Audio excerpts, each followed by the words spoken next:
Desahogo sexual. Qué frase espantosa, ¿eh? Más allá que en el escrito habla de doloso, accionar doloso. Doloso es con intención, con mala intención, con intencionalidad. Pero utiliza desahogo sexual. No está en el código. Hablando con un abogado viejo, experto, dice que antes, 50 años, 80 años, en algunas doctrinas, algunos fallos absolutamente machistas, utilizaban esta frase. Pero es minimizar el hecho. Yo le voy a contar, antes de la entrevista que tenemos ahora, escuche, muy importante lo que vamos a contar sobre este caso esta noche, que arrancó en Chubut, pero nos interpela a todo el país. Cuando vemos mucha gente, fundamentalmente mujeres, que en la justicia y fuera de la justicia están trabajando y mucho para poner fin a este flagelo, aparece un tarado como este y hace esto. Por eso nos interpela como sociedad, a lo largo y a lo ancho del país. Pero les cuento la historia.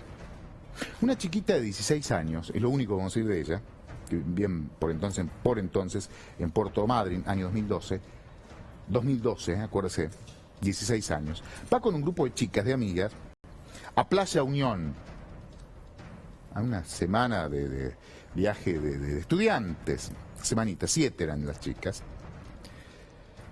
y en un momento va a una casa en el lugar donde se hace una fiesta. La chica pierde parcialmente el conocimiento, pudo haber tomado más alcohol, posiblemente, creo que lo cuenta. Una amiga de ella la encuentra en una habitación donde había varias camas. Ella estaba disminuida mentalmente en ese momento por consumo de alcohol, pero además rodeada por varios hombres jóvenes que la estaban violando, porque tiene que ver con la calificación.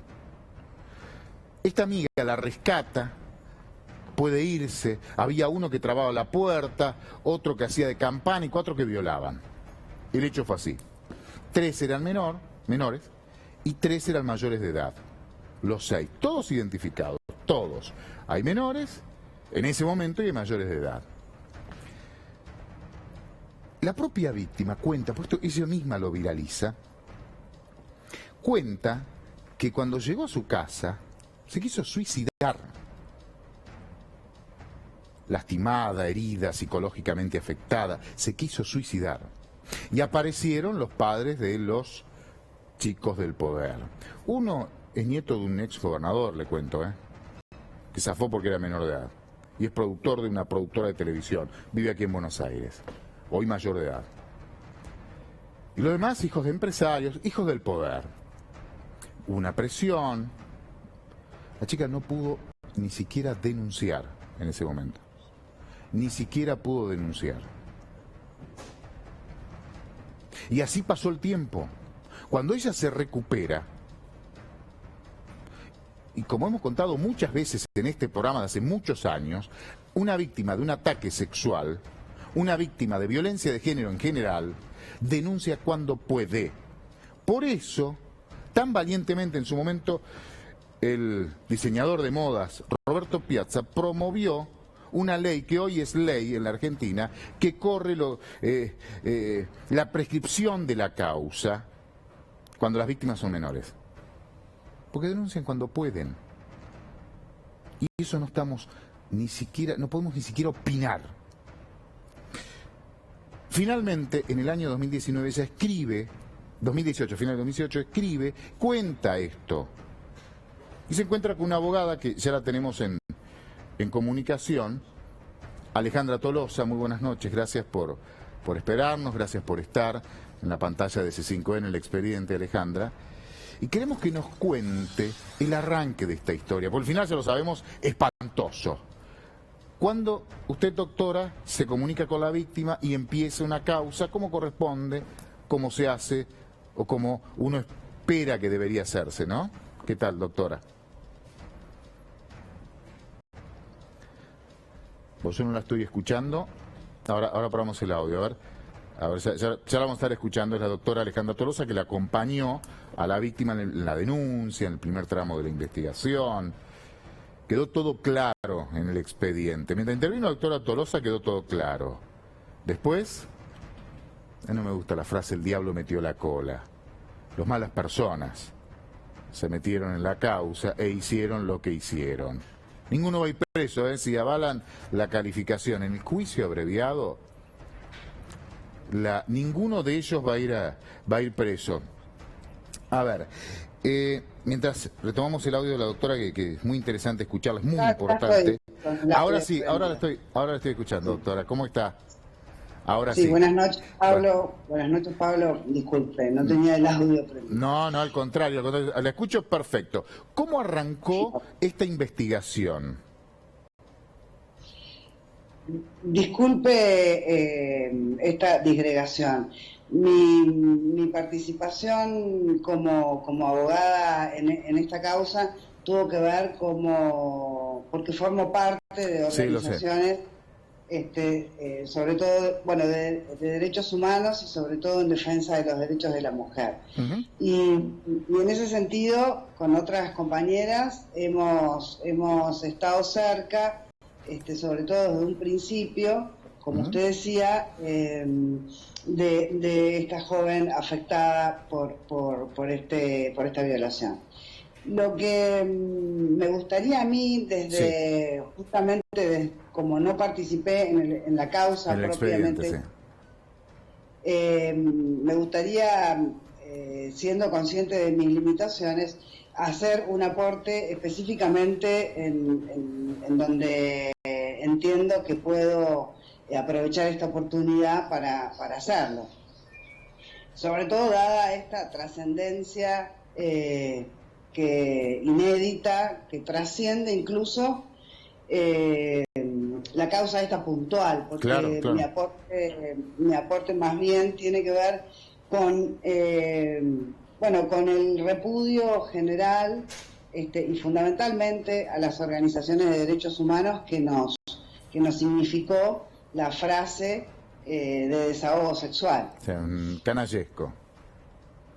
Realmente es muy nos preocupa enormemente que esta investigación, y en general todas las investigaciones en relación a los derechos humanos y sobre todo a los derechos humanos que tienen que ver con las mujeres y con violencias sexuales, uh-huh. Frases como esta claramente denotan una parcialidad, prejuicios y valores por parte de los operadores de justicia, claro. que es un tema muy general. ¿Desde dónde se sientan para ver la causa? ¿Desde dónde están sentados viendo la causa? Alguien que esto es una barbaridad incomprensible, incalificable, pero ya uno se da cuenta de dónde está sentado el funcionario judicial cuando utiliza ciertas palabras. Esto es un extremo, pero ya te das cuenta que no está sentado en el medio, no está sentado al lado de los buenos, está sentado desde un punto de vista machista, ¿no? Claramente machista. O sea, la garantía de imparcialidad es una garantía básica en todo proceso, en un proceso de derechos humanos. Es fundamental del debido proceso, la garantía de imparcialidad. Y en este caso, la garantía de imparcialidad tiene que ver con que el operador judicial, desde las fuerzas de seguridad, fiscales, ministros, ministras de superiores tribunales, defensoras, puedan estar libres de prejuicios y que sus fallos, sus sentencias tengan fundamento uh-huh. Con criterios objetivos, claro. con criterios basados en evidencia científica. El desahogo sexual no existe, claro. No es tampoco... Es minimizar un hecho. Me llamó mucho la atención, doctora, claro. el apoyo que hace el colegio de fiscales, la asociación de fiscales, no sé cómo se llaman en la provincia de Chubut. ¿Qué hace este fiscal? Me llamó mucho la atención. De la provincia, claro. Quiere aclarar los dichos del fiscal Rivarola y aclara de este modo, diciendo claro. que todas las violencias sexuales son desahogos sexuales y que se tratan de tecnicismos Claro. que fueron sacados de contexto, y esto no es así, o sea, No, hay, claro. no existe el ahogo sexual como una disculpa, como es usada en la justicia patriarcal, como una disculpa, como si hubiera una necesidad incontenible de liberarla, Claro. contra la voluntad. Pero además, claro, y eso viene de la mano, también el cambio de calificación, pues hay que entenderlo, dice, lo sacan de contexto. Bueno, veamos la foto entera, utiliza esa frase y además cambia la calificación de, creo que es abuso sexual gravemente ultrajante con acceso carnal, al revés. Pero bueno, es una violación agravada porque eran más de dos autores por abuso sexual simple. Ahí queda clara la expresión que utiliza, el sentido que le da esa expresión. No hay mucho para discutir. Es que históricamente esos son los sentidos de esas y otras tantas expresiones, Sí. que tienen que se vinculan con esos estados en los que los ciertos varones pierden el raciocinio y la justicia los legitima, ¿no? Sobre todo en cuestiones de violencias sexuales. O sea, hay fallos en todo el mundo igual, ¿no? Sí. Esa percepción machista entró sola. No desconozco los detalles en este caso, ¿no? Pero entró sola, estaba borracha. ¿Y cuál es el tema? Ya desde ese punto está sentado en un lugar machista, atrasado totalmente, que deja en una situación de indefensión de la víctima. Hoy escuché que también leí que escribió también una pseudo disculpas este fiscal Fernando Rivarola, y habla también explica la utilización de la frase, pero nada dice de la macana que se mandó, del espanto que se mandó, que es inexplicable. Se minimiza, y eso es muy grave, sobre todo viniendo desde el Poder Judicial, que son los operadores del Poder Judicial los primeros obligados, por lo menos a garantizar las garantías constitucionales, en principio de imparcialidad, como decíamos, que tienen que ver con otras garantías de debido proceso, del derecho al acceso a la justicia, de la garantía, bueno, en fin, garantías constitucionales que además tienen que ver también con convenios internacionales que el Estado ha suscrito y que obligan a todos los funcionarios del Estado como a estos operadores de justicia, y que realmente, bueno, ponen en duda la idoneidad, por lo menos para este tipo de delitos. Claro. Y esto no es un tema que pasa, en este caso tuvo mucha trascendencia y demás, pero realmente es un tema que es una oportunidad para mostrar que esto pasa en todo el país todos los días. A diario. Y las víctimas quedan absolutamente indefensas. Doctora, muchísimas gracias por su tiempo. Gracias a ustedes, muchas gracias. Buenas noches. Buenas noches. Quiero contarle algún datito más. El fiscal que hablaba es un tal Fernando Rivarola. Rivarola fue policía, como 10 años fue policía, oficial de la policía bonaerense. Si mal no recuerdo por lo que me contaron, egresó en 1986. Policía bonaerense. Trabajó mucho en la zona sur del Gran Buenos Aires, se recibió de abogado, entró a la justicia, trabajó en la justicia bonaerense, hasta que finalmente le dio un cargo de fiscal en Rawson, en Chubut, y allí está haciendo esto. 3 de los acusados eran menores de edad y fueron absueltos. Los otros 3 confesaron, minimizando, estaba borracha, entró sola. Era una joda, era una fiesta.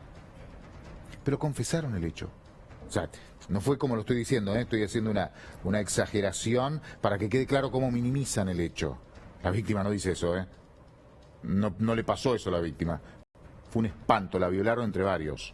Una chiquita de 16 años, Ezequiel Quintana, Leandro del Villar y Luciano Malenzi, perdón si digo mal el apellido, confesaron. Y este fiscal, con la defensa. Y él dice, pero la víctima sabía, pero representa a la víctima. Representa a la víctima. Le cambió la calificación, cambió el abuso sexual gravemente ultrajante con acceso carnal, y grave por haber sido cometido por más de dos, en una banda, una manada, por abuso sexual simple, un tocamiento. Delito que permite un juicio abreviado y una pena de 3 años de cumplimiento, de no cumplimiento efectivo. O sea, no van a ir en cana. Si el juez no cambia la calificación, no van a ir presos. El problema lo tiene la víctima. Y esperemos que este fiscal no sea más fiscal. Es una vergüenza que cuando hablamos de la cantidad de víctimas de femicidio, de la cantidad de delitos sexuales, de la cantidad de crecimiento de violencia contra la mujer, por el hecho de ser mujer, que hay en la República Argentina, te aparezcan estos fallos. Son 10 pasos para atrás. Así no salimos nunca de la violencia que mata a las mujeres. Otro tema.